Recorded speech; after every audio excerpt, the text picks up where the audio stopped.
시편 121편 1절에서 8절까지의 말씀입니다. 자, 우리 교독하도록 하겠습니다. 제 성경으로 897페이지에 있습니다. 시편 121편 1절에서 8절까지의 말씀. 내가 산을 향하여 눈을 들리라. 나의 도움이 어디서 올까? 여호와께서 너를 실족하지 아니하게 하시며 너를 지키시는 이가 졸지 아니하시리로다.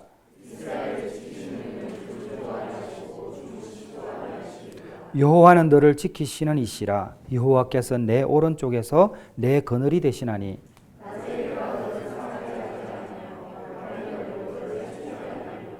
여호와께서 너를 지켜 모든 환난을 면하게 하시며 또 내 영혼을 지키시리로다. 아멘. 자, 오늘은 조금 어려울 수 있어요. 근데 여러분 어려워도 사실은 여러분이 알아야 되는 내용이니까 한번 잘 들어보세요. 알고 있다 생각하지만은 모를 수 있어요. 제가 지난 월요일 날 이제 큰아들하고 원주에 갈 일이 있어서 가는 동안에 뭐 여러 가지 이런 이야기를 나누면서 하는 중에 이제 그 아이가 자유의지에 대해서 이야기를 하더라고요. 자유의지가 무엇인가? 제가 지금 무슨 말 하는지 알아요? 자유의지. 예수를 믿는 사람은 한 번씩 듣게 되는 단어가 뭐예요? 자유의지. 이 자유의지가 뭐죠? 자유의지라는 것은 사람이 외부에서 강제되는 어떤 힘이나 운명적인 결정에 지배를 안 받는 걸 말하는 거예요. 지배 안 받아요. 스스로 선택하고 결정할 수 있는 그 능력을 자유의지라고 합니다. 이걸 또 쉽게 설명하게 되면 나는 내 생각과 판단에 따라서 어떤 행동을 할지 자유롭게 결정한다라는 의미예요. 그래서 이 자유의지라는 것이 사실은 신앙생활을 깊이 들어가게 되면은 한 번에 생각하게 돼요. 하나님의 존재 유무에 대해서 내가 바로 믿고 있는가에 대한 질문, 그리고 내가 앞으로 어떻게 될 것인가, 그리고 늘 말씀드렸잖아요. 신앙이 없으면 배교하지만 사명을 잊어버리면 반드시 타락한다. 많은 사람들이 타락하는 그 과정 속에 내가 앞으로 무엇을 해야 할지 모르는 사람이 부지기수예요. 근데 그것이 분명한 사람은 절대 타락하지 않거든요. 그것이 기준이 세워져 있으면 판단하는 게 도움이 돼요. 살리는 고집이 있고 죽이는 고집이 있다고 그랬죠. 제가 사역을 하면서 정말 많이 발견하는 게, 알게 되는 게 죽이는 고집이에요. 꼭 죽을 길인데 거기 가요.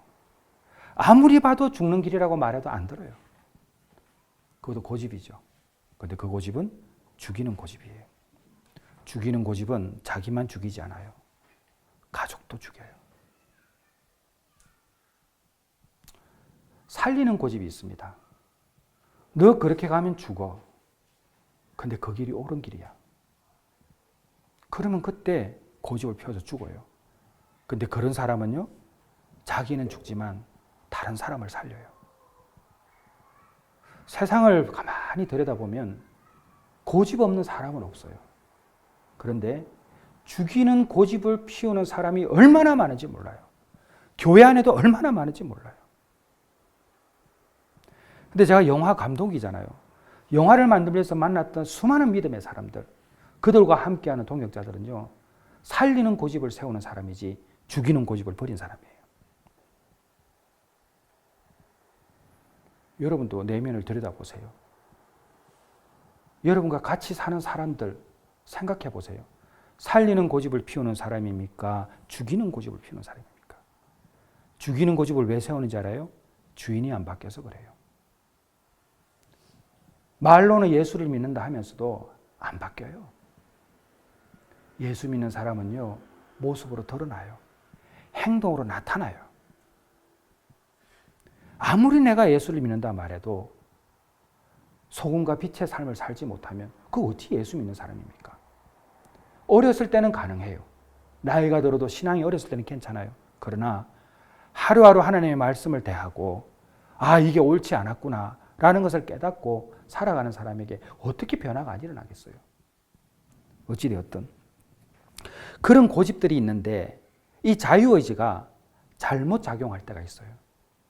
죽이는 고집을 피우기도 한다는 거예요. 자, 살리는 고집과 죽이는 고집도 이야기했지만 제가 잠깐 보강 설명을 좀 드리면 우리 한국 교회를 보게 되면 여기가 장로교회예요? 감리교회예요? 장로교회죠. 장로교회도 있고 감리교회도 있고 침례교회도 있고 성결교회도 있고 순복음교회도 있고 그죠? 많이 있죠. 그 우리 천안 BRC 베들회복 공동체를 가서 걷다 보면요. 재건파라고 있어요. 대한예수교 장로의 재건파라고. 우리나라 장로교회 중에서 가장 보수적이라고 하게 되면 고신파라고 들어보셨죠? 그렇죠? 그거보다 더 보수적인 거예요. 택도 없어요. 숨소리도 못 쉬어요. 주일날 뭐 먹어도 안 돼요. 하여튼 이단 아닙니다. 근데 그 재건파라는 곳이 있어요. 지나가게 되면 꼭 제가 거기서 설명을 해줘요. 여기가 어떤 곳이냐. 그러니까 저렇게 예수 믿는 사람도 있다라는 걸 설명하는 거예요. 근데 장로교회는요, 칼빈주의라고 있습니다. 여러분이 이제 우리가 제자 훈련을 하다가 지금 너무 이제 이렇게 편차가 생겨서 제가 안 하고 있는데 여러분이 알아야 될 게 뭐냐면 칼빈주의가 있고 알미니안주의가 있어요. 여러분이 장로교회, 감리교회 대표적인 거 말하는 거예요. 뭐 어디 가도 예배 드려도 괜찮다 생각하지만 사실은 달라요. 장로교회가 있고 감리교회가 있는데 좀 다르다는 이야기예요. 알미니안주의는 감리교회, 그다음에 나사렛교회 들어보셨죠? 그다음에 오순절 이렇게 성결교통의 교회들이 이제 우리가 알미니안주의다라고 말해요. 그러니까 알미니안주의가 뭐냐? 칼빈주의하고 잘 들어보세요. 구원을 누가 결정하나요? 우리의 구원을 누가 결정하죠? 그렇죠. 하나님께서 일방적으로 결정하시는 거 맞아요? 갑자기 막 헷갈리기 시작했어. 하나님께서 일방적으로 결정하시는 게 맞아요? 맞죠. 여러분들은 장로교회 교인들이 맞아요. 그런데 알미니안주의는 뭐냐면 하나님은 미리 아셔요. 하나님은 미리 아시는데 인간이 반응을 하는 거예요. 자, 아주 쉽게 설명하면 칼빈주의는 김태호 집사님을 딱 선택했어요. 저분은 구원받아. 김태호 집사는 구원받았어. 결정하면 이분은 이제 구원받은 배로 살아가는 거예요. 근데 이게 감리교회라고 그러면은 김태호 집사님에게 제가 설명할 때에 구원받은 걸 하나님 알아요. 아는데 집사님이 제 손을 잡아야 돼. 아시겠어요? 할 수도 있고 안 할 수도 있어요. 자유주의, 이 주어진 거예요. 이해되시죠? 그러니까 이제 칼빈주의에서 좀 엉뚱하게 이렇게 좀 반응하는 사람들은 아니 그럼 저렇게 막 살아도 돼요? 막 그러잖아요. 그죠? 아니 저렇게 하나님이 전적으로 선택해서 구원받았는데 저렇게 막 살아도 하나님 구원해 주시는 거예요? 이렇게 질문이 생겨요? 안 생겨요? 생기잖아요. 잘못된 거예요. 우리의 구원을 우리가 알아요? 내가 아무리 예수 잘 믿는다 해서 내가 그것을 판단하는 사람이에요? 아니에요. 하나님이 하시는 거예요. 자, 중요한 것은 인간의 자유의지가 그렇다라는 거예요. 근데 요즘은 구분해서 잘 안 써요. 많은 교회들이 칼빈주의와 알미니안주의가 이렇게 같이 섞여서 있어요. 자, 제가 왜 이 설명을 하느냐면 하나님께서 우리에게 예수님을 통해서 복음을 주시고 우리가 복음을 듣고 변화받아서 살아야 되는 게 맞는데 마치 우리는 교회에 다니는 것이 구원받은 사람처럼 살아갈 수 있다는 거예요. 교회에 다녀서 구원받는 게 아니라고 끊임없이 말씀드리잖아요. 예수를 믿어야지 구원을 받는 거라고. 교회를 다니는 것도 예수를 믿는 사람이 변화가 일어나지 않으면 그 어디 예수 믿는 사람입니까? 조금씩이라도 변화가 일어나야지 하나님이 살아계시고 내가 예수 믿는 사람이라는 것을 확정하는 증거들이 나타나는 것이죠. 우리가 내가 가지고 있는 자유의지, 예수를 믿어도 내가 예수를 믿는 사람으로서의 의지적인 행동과 결정들이 필요하다는 거예요. 하나님이 전적으로 우리를 선택하셔서 우리가 구원을 받은 백성이지만 믿는 사람이라면 변화가 일어나는데 그것이 끊임없이 매일매일의 선택 가운데 서 있는 거예요. 근데 우리가 어떻게 돼요? 무너져요. 그렇게 기도하고 그렇게 기도할 뿐만 아니라 약속도 하고 선언도 해도요. 돌아서면요. 딴짓해요. 사람이 내 모습을 가장 적나라하게 볼 수 있는 때가 언제라고 그랬어요? 혼자 있을 때. 혼자 있을 때 내가 무엇을 하는가 보게 되면 내 안에는 죄가 다 보여요. 기도할 때 뭐 언제 해요, 우리가? 기도할 때 사람들 많이 있을 때 통성으로도 기도하고 기도하죠. 그러나 진짜 기도는 언제 해요? 혼자 있을 때. 골방 기도도 하죠. 근데 그게 뭐예요? 혼자 있을 때 내를 잘 볼 수 있으니까 하나님 앞에 온전히 내놓는 거예요. 우리 청년들이 예배당에 나오면 뭔가 했던 숙제를 한 것처럼 했다고 생각하면 절대 오산이에요. 예배당에 왜 나오나? 목사님이 전해주는 대언하는 말씀 들으려고 오나?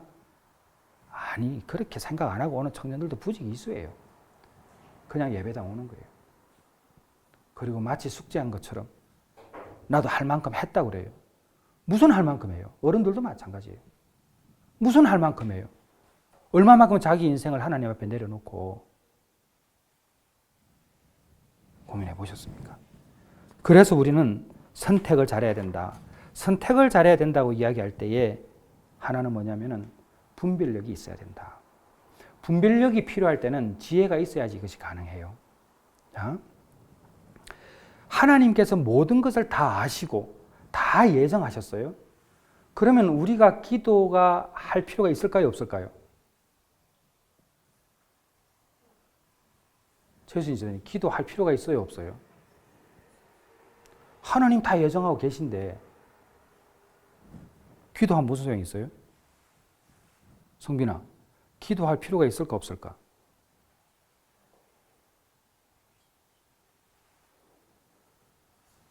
응?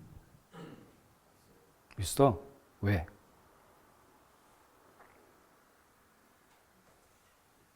설명 못하겠지만 필요 있지? 맞아요. 성빈이 말이 맞아요. 근데 왜 기도할 필요가 있을까? 하나님께서는 기도를 통해서 하나님이 계획하심을 실천해 나가는데 우리가 하는 기도가 모든 게 하나님이 계획하심에 존재하고 있는 거예요. 하나님께 다 아세요. 기도할 건지 안 할 건지도 다 알아요. 근데 하나님은 그 기도하는 것을 예정 가운데 있는 거예요. 그러니까 이게 좀 어려울 수 있는데 하나님은 다 아시는데 그 하나님이 다 아시는 그 일이 이루어지기까지 우리에게 있는 의지들이 작동을 해요. 기도해야 되는 거 아시는데 기도하고 안 할 사람도 안다는 거예요. 그러니까 기도 안 한다는 건 뭐예요? 하나님 기도 안 할 줄도 안다는 거예요. 그러면 내가 기도 안 한다는 것은 나는 하나님이 알고 내가 기도 안 할 걸 알고 있다는 이야기는 뭐예요? 나는 어떻게 된 거예요 지금? 바로 믿는 거예요, 안 믿는 거예요? 안 믿는 거잖아요. 이해되시죠? 그러니까 우리가 매시로 기도해야 될 게 뭐예요? 하나님이 나에 대한 사랑을 확정하셨기 때문에 나는 그게 반응을 하는 거예요. 예수 믿는 사람이 하루에 10분도 기도하지 않는다? 그것도 말이 안 되는 거예요. 아니, 목사님 그럼 너무 율법적이지 않습니까? 어떻게 그게 율법적인 거예요? 기도하지 않는 사람이 제가 여기 얼마나 많은지 몰라요. 기도 안 하는 사람 얼굴에 써여 있어요. 나는 기도 안 해요. 라고. 근데 기도하는 사람은 알아요, 다. 청년들 저 보세요. 청년들. 청년 아니라고 생각하는 사람 고개 붙이고. 기도해야 돼요. 기도해야 돼요. 자, 우리가 기도하는 첫 번째 목적은 하나님을 알아가는 과정이에요. 왜 기도해야 되는가? 하나님의 뜻을 알아가는 과정이란 말이에요. 그러니까 내가 의지적으로 그것을 알기 위해서 기도하는 거예요. 우리는 하나님이지 않잖아요. 우리는 하나님의 뜻을 알 필요가 있어서 기도를 통해서 아는 거예요. 이것은 형식적인 기도가 절대 아닙니다. 요즘 우리나라가 방송 잘못 틀면요, 무당이 그렇게 많이 나오더라고요. 그런 방송이 따로 있다고 해요. 그리고 요즘 저는 영화를 하기 때문에요. 정말 영화 만들 때 그거 다 돼지 코에 돈 집어넣고 합니다.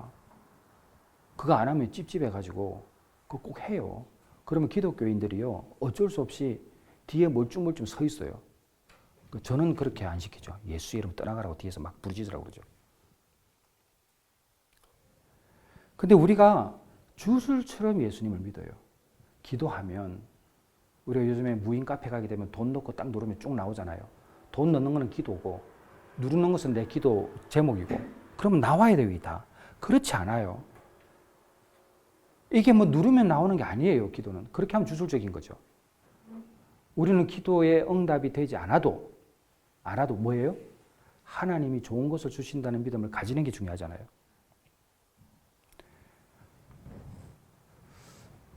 매번 있는 일이 아니니까 오해하고 절대 들으면 안 돼요.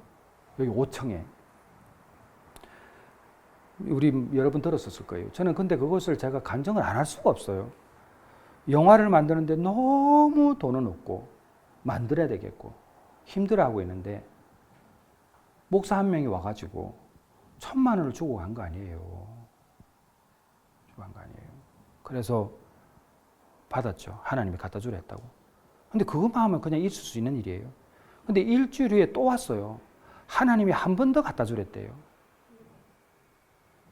그게 2주에 걸쳐서 그렇게 받은 거예요. 제가 그 사람 모르는 사람이에요. 지금은 알지. 지금 우리 교회보다 더 적은 개척교회예요. 지금도. 하나님께서 그분을 통해서 제가 마무리하지 못한 일을 마무리하게 하셨어요. 근데 그분도 자격이 아니에요. 어디 교회 신방을 갔는데요. 성도 신방을 갔는데 헌금을 1,000만 원을 주더래요. 근데 그 1,000만 원을 받았는데 딱 교회로 가져가려고 그러니까 여기로 갖다 주랬대요. 너무 재밌지 않나요? 이렇게 이야기하면 목사님 만날 그런 일이 그거 아니라니까요. 제 일생에 있어서 몇 가지 예화 중에 하나예요, 이게. 그런데 우리의 목적이 저를 위해서 한 게 아니라 그때 다양한 영화들을 만들 때 필요한 것을 할 때 하나님이 그렇게도 역사하시는 거예요. 엘리엇 테프가 스페인의 베텔이 90%가 자립입니다. 그 자립이 왜 일어나는 줄 아세요? 마약 중독자, 알코올 중독자로 왔던 청년과 장년들이 남성과 여성들이요. 회심을 하고 나서 바뀌어서 일을 하기 시작을 하는데 그 사람들이 자립하기 나가기 전에 자기들이 풀은 돈으로 자기들이 사는 거예요. 그러니까 엘리엇 테프는 목회자로서 크게 할 일이 없는 거예요. 재정 문제는 걱정하지 않아요. 왜? 교회가 그렇게 돌아가는 거예요. 엘리엇 테프가 고민하는 건 그 10%예요. 근데 그 10%를 하나님께서 채워주세요. 그러니까 거기가 100% 돌아가는 거예요. 그래서 베텔은 40년이 넘어가는데도 무료예요. 부자가 아니죠, 거기가. 부자가 아닌데 끊임없이 그렇게 사역하는 이유가 뭘까요? 하나님께서 그 필요를 아시니까 공급해 주는 거예요. 그러니까 거기서 하는 기도들이요, 너무 정직해요. 기복적인 게 아니에요. 기도하고 일하는 곳이잖아요. 근데 우리는 노력하지 않고 저절로 되기를 바라요. 아니, 내가 문제 있는데 교회에 와서 기도하지 않고 이 문제가 해결되겠어요? 내가 노력하지 않고 나한테 답답하게 처인 이 상황이 풀리겠어요? 안 그렇다는 거예요. 그래서 간절히 기도해야 된다. 그리고 기도하면은 우리가 내 뜻을 하나님의 뜻에 맞추어져 가요. 그리고 기도하면 하나님의 일하심을 눈으로 경험하게 됩니다. 자, 이런 것들 여러분이 전제에 두고 이제 한번 봅시다. 오늘 본문을 보게 되면 이 시편이 굉장히 짧거든요. 8절밖에 안 돼요. 근데 이 짧은 시편에서 하나님은 우리를 지키시는 분임을 계속 말씀하고 계세요. 그러니까 하나님 우리를 지키신대요. 히브리어로는 샤마르라고 그럽니다. 보호하다, 살피다 이런 뜻입니다. 그리고 돌본다는 뜻이에요. 우리가 고아와 같이 내버려 두지 않을 것이다 할 때 샤마르, 돌본다는 뜻이에요. 그러니까 여기서 지킨다는 이야기는 하나님이 눈을 우리를 보고 있다는 거예요. 우리가 어떤 것이 필요한지 다 안다는 거예요. 어젯밤에 제가 이제 늦둥이가 이제 좀 컸다고 혼자 자요. 그럼 제가 이제 그 자는 방을 매일 가능하지만 어제 따라 유난히 가고 싶더라고요. 갔는데 침대 끝에서 자고 있더라고요. 늦둥이가. 그러니까 제가 침대 끝에 자고 있는 걸 살짝 들어가지고 가운데 딱 두고 나왔어요. 왜? 떨어질까 봐서. 근데 걔가 알까요? 몰랄까요? 몰라요. 걔는 잠만 자려고. 근데 제가 옮겨놓고 온 거예요. 하나님이 그렇게 일하시는 거예요. 제가 아이들 키우면서 기도원을 참 많이 다녔어요. 요즘은 이제 기도원이 없어요. 그때만 해도. 그러면 그 뒷좌석에 애들을 재워요. 그럼 얘들은 참 신기하죠? 갈 때 되면 자요.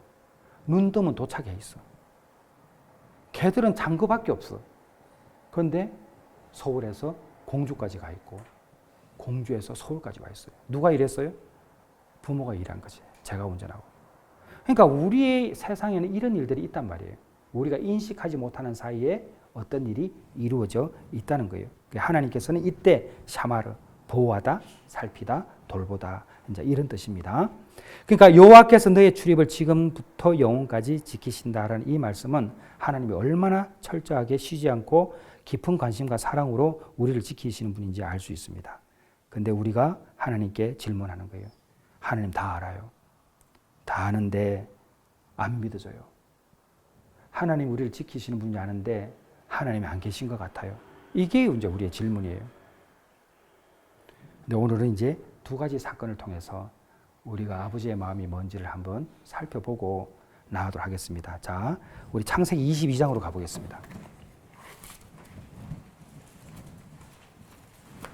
창세기 22장 갑니다. 자, 1절부터 잠깐 좀 읽어갈게요. 여러분, 우리 지금 창세기 읽고 있는데, 저는 이거 읽으면서 얼마나 좀, 여전히 이제 여기만 읽으면은 이제 눈물이 나요. 요셉도 마찬가지지만, 자, 22장 1절부터 한번 읽어볼게요. 자, 저는 아브라함의 마음이 여러분 같이 한번 돌아봅시다. 자, 1절 읽습니다. 자, 시작.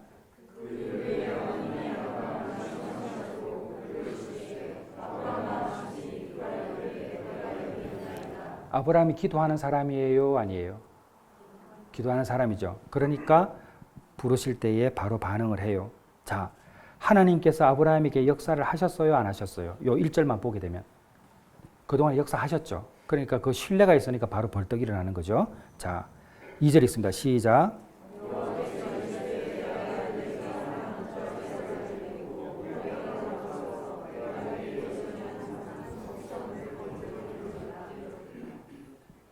갑자기 자식을 죽이라고 하네. 하나님이 아브라함에게 자식을 죽이라고 하셨어요. 근데 그 소리를 들어요. 우리가 지금 아브라함의 심정이면 이거 어떻게 해야 되는 거예요? 기가 막힌 상황 아니에요? 저는 눈물밖에 안 날 것 같아요. 왜냐하면 하나님이 어떤 분이신지를 이미 경험했거든요. 하나님이 내 평생에 어떻게 역사하시는지 내가 알고 있거든요. 본토 아비 집을 떠나서 살 수밖에 없는 상황 가운데 있었던 하나님의 은혜를 알고 있거든요. 근데 하나님이 네 자식을 죽이라고 한 거예요. 그러니까 아브라함이 그 소리를 들을 때 얼마나 큰 충격을 받았겠어요. 이거는 너가 가서 죽어 이거 하면 그나마 나으니까 괜찮은데 자식을 죽이라고 한 거예요. 3절 읽습니다. 시작.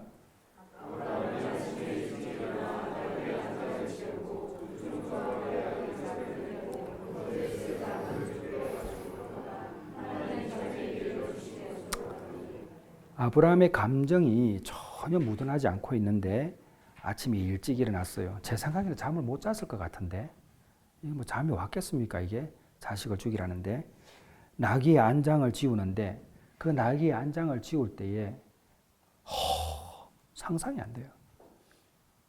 상상이 안 돼요. 그리고 아들을 데리고 번제에 쓸 나무를 쪼개요. 또 나무를 쪼개. 이걸로 내 아들을 태우는 거예요. 제 생각에는 아브라함 울면서 했던 것 같아, 이거. 이거 안 울면 이상한 사람이지. 안 울면 이상한 사람 아니에요? 그러니까 나무를 쪼개 가지고 가서 하나님이 자기가 일러준 곳으로 가는 거예요. 자, 4절 시작. 예, 이제 아브라함이 보는 거예요. 내 자식을 죽여야 될 그곳을 보는 거예요. 그리고 5절 읽습니다. 시작.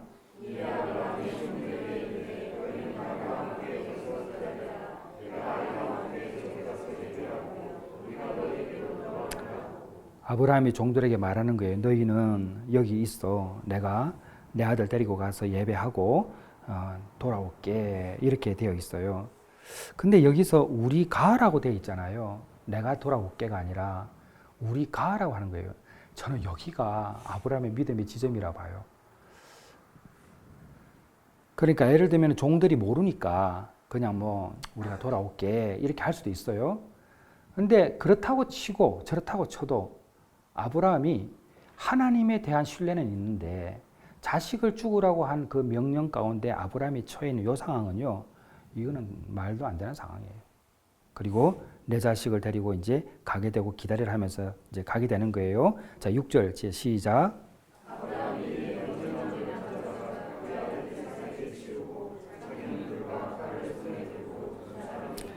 예, 7절 시작.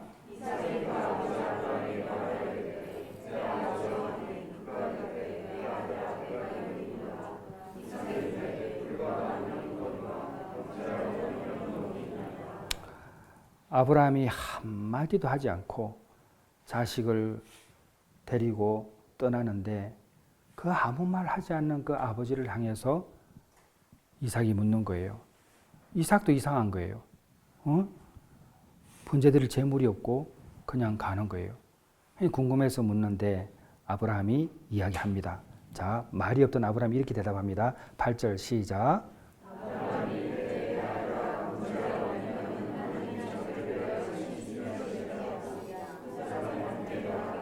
예, 아브라함이 내 아들아 번제할 어린 양은 하나님이 자기를 위하여 친히 준비하시리라 하고 두 사람이 함께 나가서 아직은 잘 몰라. 왜냐 아들한테 그렇게 말할 수는 없잖아요. 데리고 가는 거예요. 자, 아까 그럼 자유의지 쪽으로 돌아와 봅시다. 아브라함이 이걸 해도 돼요? 안 해도 돼요? 해도 돼요? 안 해도 돼요? 안 해도 되죠. 하나님은 예정하셨지만 안 해도 돼요. 그런데 아브라함이 이렇게 해요. 왜 그래요? 믿음에 반응하는 거예요. 하나님도 나를 믿고 계시다라는 그 사실을 아브라함이 아는 거예요. 나도 하나님을 믿지만 하나님도 우리를 믿고 계시는 게 있단 말이에요. 근데 우리는 그 믿음에 대해서 잘 반응하지 않죠. 자, 그리고 9절 읽습니다. 시작.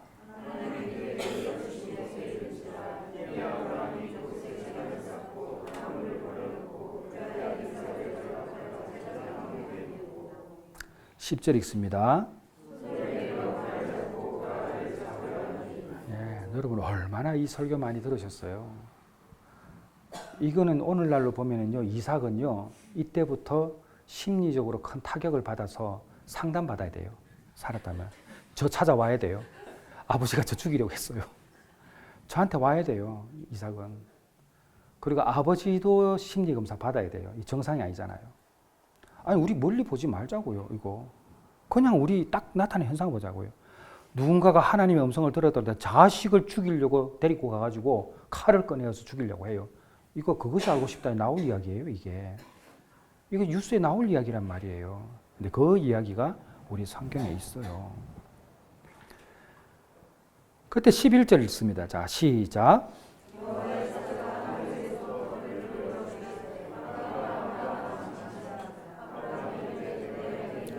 12절 시작.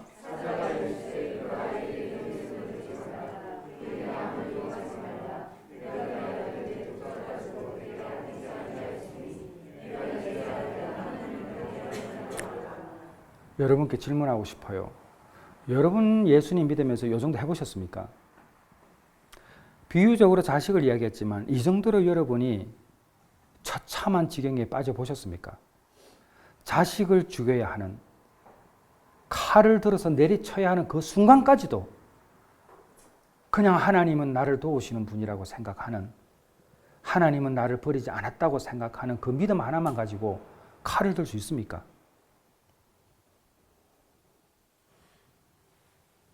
근데 왜 하나님께서는 이 아브라함의 믿음을 우리에게 알려주시는 걸까요?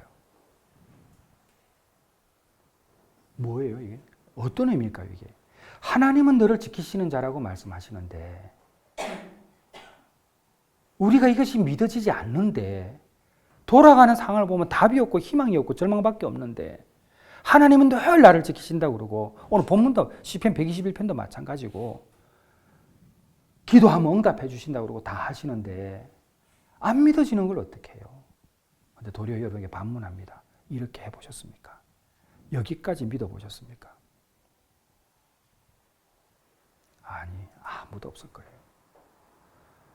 성경에서 제시하는 예화들은요, 죽고 사는 문제까지 가는 거예요. 예수를 믿는 거는 죽고 사는 문제까지 가는 거예요. 대충 해서 안 돼요, 절대로. 뭘 하나를 갖다가 잘못된 길로 가다가 되돌아서려고 그러면요, 생명을 걸어야 할 때가 있어요. 얼마나 무서운 세상인데 대충 해서 되겠어요.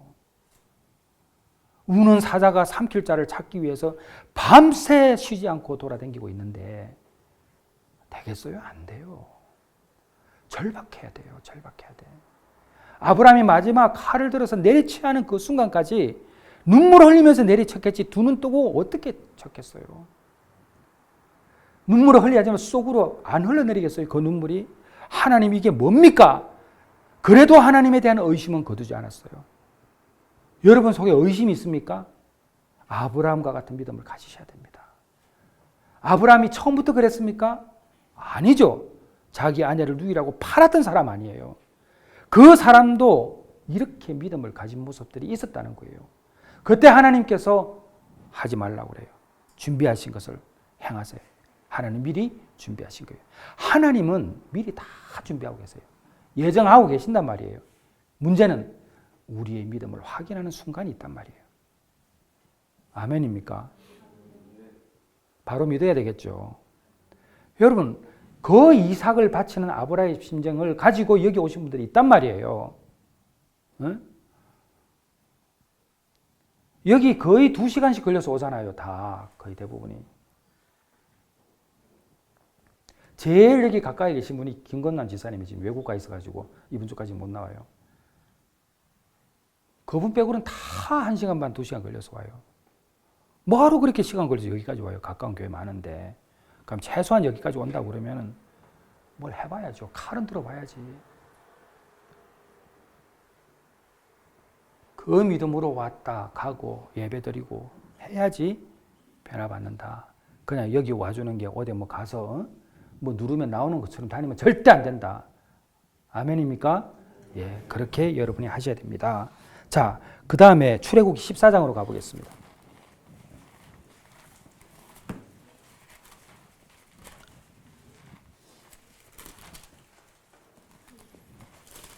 출애굽기 14장. 여러분 아시죠? 이제 모세가 이제 이스라엘 백성들을 데리고 나갈 때에 바로가 이제 화가 나가지고 쫓아오는 과정이 여기 나와 있습니다. 자, 14장 10절부터 읽습니다. 10절 자 시작.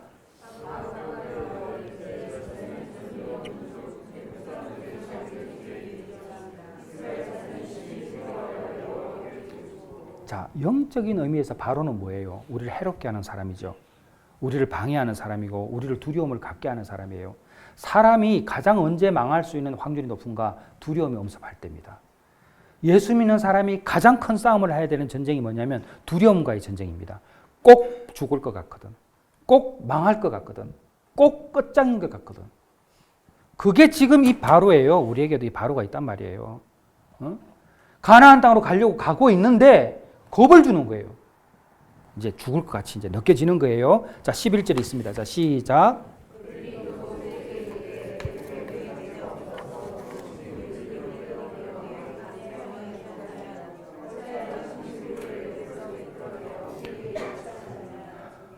오늘만 사는 사람이죠. 이스라엘 백성들이 그 습관이 돋아오는 거예요. 내일은 걱정하지 않아요. 오늘만 살면 그게 사는 거라 생각해요. 그런데 내일 되면 똑같은 문제 때문에 또 지옥 속에 있어요. 알코올이나 도박이나 마약이나 음란이나 성중독이나 이 교회 안에도 그런 사람이 수도 없이 많아요. 우리 한국 교회에. 예? 여러분 알코올 중독자들이 한국 교회에 얼마나 많은지 몰라요. 응? 통계 자료도 있어요. 그게. 그런데 이러한 삶에서 벗어나야 하는데 못 벗어나는 거죠. 왜냐하면 잠시 주는 위로가 있기 때문에. 근데 여기 보세요. 바로가 가까이 올 때 두려움을 가졌고 그리고 11절에 불평을 합니다. 자, 12절 읽습니다. 시작.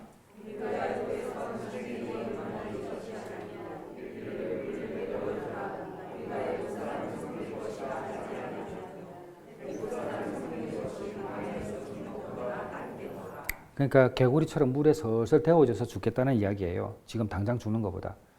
그렇게 분별하지 못하는 상황에 빠져 있는 모습을 보게 됩니다. 자, 13절 시작.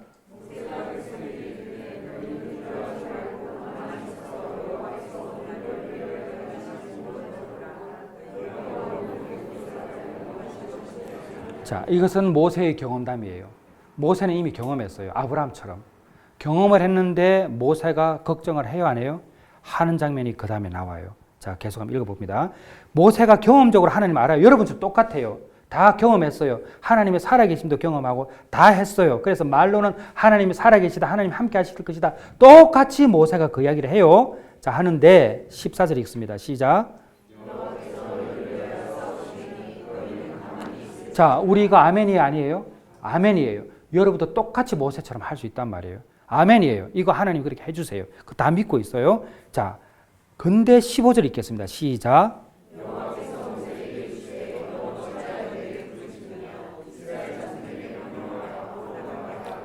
근데 하나님께서 모세에게 이렇게 말씀하시는 거예요. 아는데, 옳은 말 하는데 뭐라고 그러시냐면 어찌하여 내게 부르짖느냐. 부르짖는 것도 부르짖는 거지만 명령하여 앞으로 나아가게 해라는 거예요. 뭐예요? 행동하고 믿음대로 빨리 가라는 거예요. 근데 아무것도 보이잖아요. 갈 길이 없어요. 갈 길이. 앞에는 홍해고 뒤에는 쫓아오고 옆에도 갈 수가 없어요. 분명히 믿는데 걱정하지 말라고 이야기는 하는데 자식이 문제가 있으면 부모가 자식에게 이야기해요. 걱정하지 마. 하나님께 도와주시겠다. 그렇게 할 수 있어요? 여기에서는 자식의 믿음보다 부모의 믿음이 더 커야 돼요. 모세처럼 이제 행동을 해야 돼요. 그때 지팡이를 들고 손을 바다 위로 내밀어 그것이 갈라지게 하라. 이스라엘 자손이 바다 가운데서 마른 땅을 행하리라. 하나님께서 말씀하셔서 행동을 하라는 거예요. 여러분, 믿음은 결단을 요구하고 결단은 행동을 수반합니다. 그래서 저질러야 돼요. 아무 생각 없이 저지르는 게 아니라 옳은 일은 저질러야 돼요. 옳은 일은 하는 거예요. 옳은 일에 겁을 내면 아무것도 못해요. 옳고 그러면 기도하면서 분별할 수 있어요. 그걸 분별할 때는 주의 종에게도 물어볼 수 있죠. 다른 분들에게 질문해 볼 수 있죠. 옳은 일은 다 알아요. 옳은 일을 잘못됐던 일이라고 말하는 경우는 거의 드물어요. 근데 우리가 다 안단 말이에요. 근데 너무 중요한 게 그때 길이 열리죠. 자, 우리가 말씀을 보게 되는데 시편 77편 19절 찾아보겠습니다. 그리고 정리할 텐데 마지막으로 한번 찾아볼게요. 시편 77편입니다. 19절 읽겠습니다.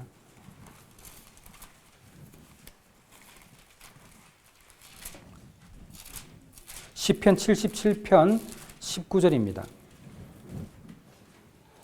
자, 같이 한번 읽어볼까요? 이것도 굉장히 중요한 말씀이죠. 같이 읽습니다. 시작. 주의 길이 바다에 있었고 주의 고든 길이 큰 물에 있었으나 여호와 이래. 하나님께서 아브라함에게 그만해 아브라함아, 여기 준비된 게 있어 라고 말씀하셨던 것처럼 모세야, 길이 어디 있어? 바다에 있잖아. 명령할 때 그 길이 열렸어요. 여러분, 우리는요 캄캄한 길을 걷고 있는 사람들이에요. 우리에게 지금 요구되는 것은 선택할 수 있는 자유의지가, 우리 장로교에서는 그렇게 주장 안 하지만 그 보편적 한국교회가 이제 그런 거 다 받아들이니까. 근데 우리가 신학적인 논쟁을 떠나가지고 우리는 늘 선택의 기로에 서요. 뭐예요? 예수 바로 믿어야죠. 믿으면 의심하지 말아야죠. 의심하지 않는 건 뭐예요? 가는 거죠. 걸어가는 거죠. 그러면 보이지 않는 길이 열려요.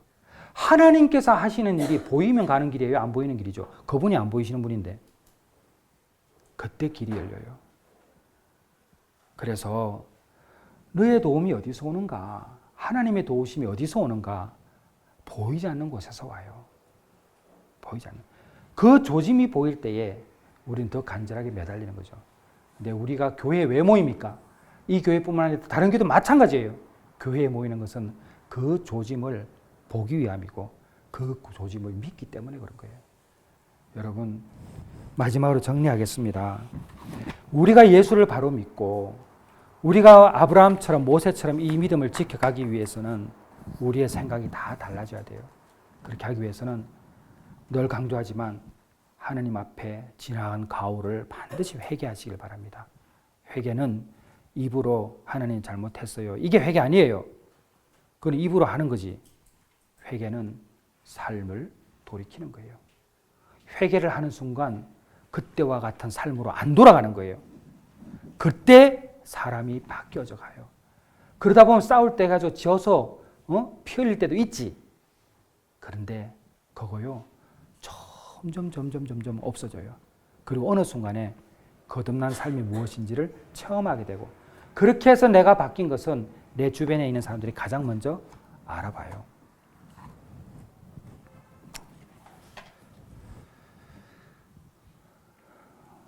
사랑하는 성도 여러분, 교회를 다니면서 나 하나가 변하지 않는다, 나 하나 변화되지 못할 시키는 하나님이라면 우리가 왜 교회를 왜 다닙니까? 그것은 하나님께서는 준비해 두셨는데 내가 그에 대한 노력을 하지 않는 것과 똑같아요. 반드시 바뀌어요. 교회는, 교회의 주축들이 뭐예요? 순교자의 피죠. 첫 번째 순교자가 누구예요? 예수님 아니에요. 예수 보혈의 능력에 의지해서 변화될 수 있다는 그 믿음을 가지고 새로운 꿈을 쫓아 나가시는 여러분이 되시기를 주님의 이름으로 축원합니다. 기도하겠습니다.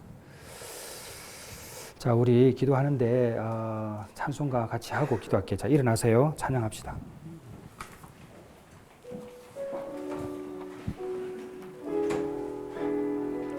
저는 우리 교회 성도들이 진짜 하나님께 회개하는 시간을 가졌으면 좋겠어요. 어느 자리에 어느 순간인지 몰라도 하나님께 회개하고 깨끗이 그것을 비우고 그곳에 하나님의 말씀으로 채워주기를 진심으로 소망합니다. 예수를 믿는 것은 누구를 위해서 믿어주는 게 아니에요. 내 문제가 결부되어 있는 거예요. 그럴 때에 변화받고 여러분 새로운 삶으로 나아갈 수 있어요. 저는 여러분들 눈만 봐도 얼마나 하나님께서 사랑하시는 존재인지를 정말 느껴져요. 그거는 부모가 자식을 보는 마음과 다르지 않을 거예요. 자식이 아무리 악한 짓을 해도 부모에게는 자식이에요. 내 살의 일부예요. 내 거라니까요. 내 거라는 건 소유의 내 것이 아니라 내 자신인 거예요. 자식들도 알아야 돼요. 부모님 왜 그렇게 하는지. 자, 그러면은 노력해야죠. 예수 믿는다고 사람 바뀌는 것 설마 있을까라는 게 아니라 예수 믿으면 사람 바뀌어요. 그렇게 하려면 똑바로 믿어야 돼요. 똑바로 믿어야 돼요. 똑바로 믿으려면 해야 할 것은 해야 돼요. 여러분 그 믿음으로 한 걸음 나가시기 바랍니다.